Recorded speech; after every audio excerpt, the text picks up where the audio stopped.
22 वर्षों का विश्वास, 10,000 से ज्यादा डॉक्टर्स, गोल नेशंस लीडिंग इंस्टीट्यूट। तो देखिए, वैशाली जिले का ये पीपल का पेड़ है जिसके नीचे एक पंचायत लगी है, यानी लोग हैं यहाँ के और जनप्रतिनिधि चुनने पर विचार विमर्श चल रहा है। अभी मेरे साथ हैं सुधा रानी जो चुनाव लड़ रही हैं। इनका चुनाव छाप है गुब्बारा छाप। जी हाँ, ये निर्दलीय प्रत्याशी हैं और इनके पति वीडियो थे, लेकिन नौकरी छोड़कर इन्होंने चुनाव के लिए पर्चा भरा, लेकिन इनका पर्चा खारिज हो गया, यानी चुनाव मैदान से चुनाव लड़ने के पहले ही इनको बाहर कर दिया गया। लेकिन ये सावधान थे और इन्होंने अपने चुनाव नामांकन पर्चा रद्द होने के बाद अपनी पत्नी का पर्चा भरवा दिया।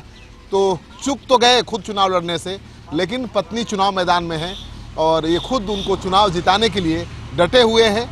आइए बात करते हैं, क्यों आपने नौकरी छोड़कर क्यों राजनीति में आने की सोची? धन्यवाद। ये मैं बिहार में 13 साल के बाद बिहार लौटा था। मैं इंजीनियर हूँ और 13 साल बिहार से बाहर रहने के बाद मुझे बिहार की सेवा करने का मौका मिला पीसीएस बनने के बाद। यहाँ आने के बाद जो हमने देखा, ब्लॉक से बड़ा यूनिट कुछ नहीं होता गरीबों का काम करने का। यहाँ जो राजनीतिक व्यवस्था है उसमें एक दलाली सिस्टम अहम रोल निभाता है। हर नेता के पीछे 5-4 जो आज घूम रहे होंगे वो प्रखंड और थाना की दलाली करते हैं। इन दलालों को खुश आप करते हैं तो अफसर आप अच्छे हैं, और दलाल ना खुश है तो आप अच्छे नहीं हैं।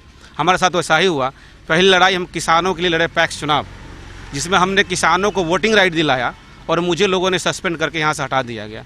मैं विभाग में 6 महीने रहने के बाद पुनः पारू प्रखंड में जाता हूँ और फिर से वही काम करता हूँ। कारण जब हम सस्पेंड हुए थे मोतीपुर में तो सारी जनता हमारे समर्थन में रोड पर उतर आई थी। हमारा हौसला बढ़ चुका था, गरीबों के बीच में काम करने का जज्बा मेरा बढ़ चुका था। लेकिन फिर वही बात है, वहाँ पे जाकर मैंने दलालों पर प्रहार किया, लेकिन फिर वह राजनीतिक व्यवस्था ने, वो दलालों ने मुझे हर जगह तोड़ने की कोशिश की गई।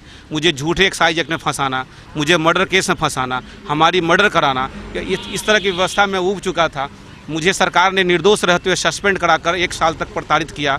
उसके बाद मैंने निर्णय लिया कि नहीं, अब इन लोग नेताओं के जो पोल है उनको समाज में जाकर खोलूंगा। नौकरी आपने छोड़ी नहीं, आपको मजबूर कर दिया गया छोड़ने के?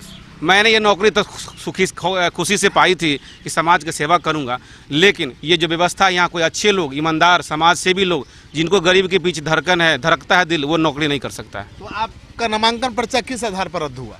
मेरा नामांकन पर्चा रद्द होने में ये कारण बताया गया कि आपका इस्तीफा स्वीकार नहीं किया गया है। ये कोई ग्राउंड नहीं है। मैंने 1 तारीख को रिजनेशन अपने विभाग को सौंप दिया था। उसमें स्पष्ट था कि मैं चुनाव लड़ने के लिए, लोकसभा लड़ने के लिए मैं त्यागपत्र दे रहा हूं और मेरा त्यागपत्र स्वीकार किया जाए।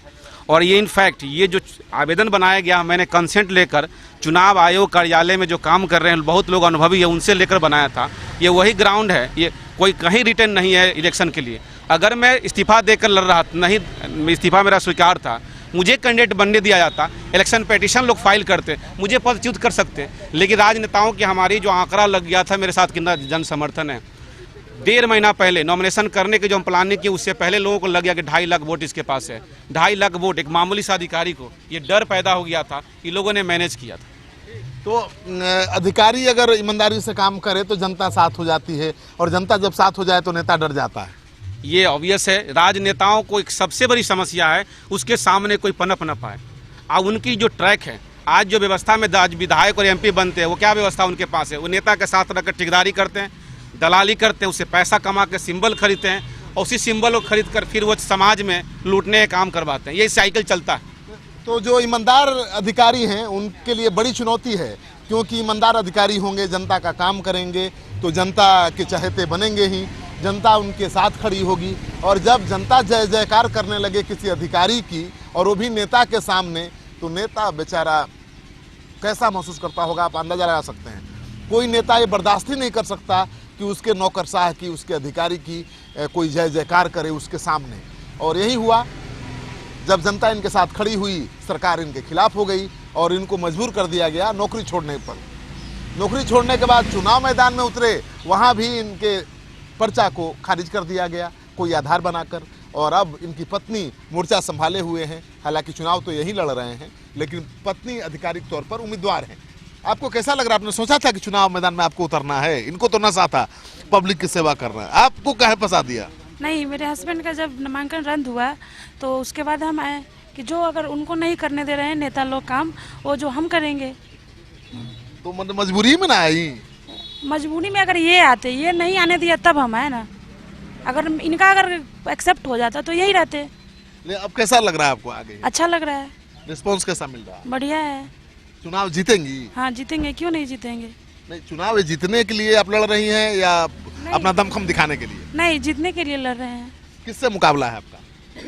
रघुवंश सिंह से कि बीना देवी से? किसी से नहीं है। किसी से मुकाबला ही नहीं है? नहीं। सबसे आगे हैं? हाँ। तो देखिए कॉन्फिडेंस है भाई, किसी से कोई मुकाबला नहीं, हम सबसे आगे हैं। और पति का साथ ये पत्नी दे रही है, जबकि इनका उद्देश्य नहीं था राजनीति करना, इनका मकसद भी नहीं था। लेकिन जब पति को रोक दिया गया चुनाव मैदान में उतरने से, तो पत्नी ने मोर्चा संभाल लिया है। मैं दिखाऊंगा, यहाँ पर देखिए लोग बैठे हुए हैं, तो आपको देख कर ये नहीं लगेगा कि कोई ये राजनीतिक दल की मीटिंग हो रही है। कहीं पर कोई झंडा बैनर मुझे तो अभी तक नहीं दिखा है। एक स्कॉर्पियो गाड़ी दिख रही है जिस पर 2 स्पीकर लगे हुए हैं, और जब वीडियो होंगे तब भी इसी तरह की गाड़ी मिलती होगी जिस पर 2 स्पीकर लगा रहता होगा और ये चेतावनी देते होंगे लोगों को कानून व्यवस्था को ठीक रखने के लिए। लेकिन अब उसी तरह की गाड़ी इनके काम आ रही है चुनाव प्रचार करने की। तो यहाँ पर जो लोग खड़े हैं इनसे भी जरा बात कर लेते हैं। बाबा, कैसा कैंडिडेट है? जी, मैं महसूस कर रहा हूँ कि इस देश में कोई दल रह नहीं गया है। ये कंपनी सब है और उसके नौकर लोग हैं जो वहाँ नौकरी कर रहे हैं। सिद्धांत विहीन दल कोई दल होता नहीं। पहले किस पार्टी के साथ थे? मेरा जीवन समाजवादी से शुरू हुआ है और मेरा अंतिम प्रयोग आनंद मोहन था, जो वैशाली से लवली को लेकर के मैं आया था। उसके बाद मैंने पार्टी छोड़ दी। और आपका आखिरी प्रयोग ये है वीडियो? नहीं, फिर मेरा एक नया प्रयोग हो रहा है लोकतंत्र को बचाने का। मैं महसूस कर रहा हूँ कि लोकतंत्र का सिर्फ बैनर रह गया है, लोक गायब है, तंत्र चल रहा है। चलिए, आप क्यों आए हैं यहाँ? युवा हैं, वीडियो थे और हम लोग इनको मदद करेंगे। क्यों यहाँ?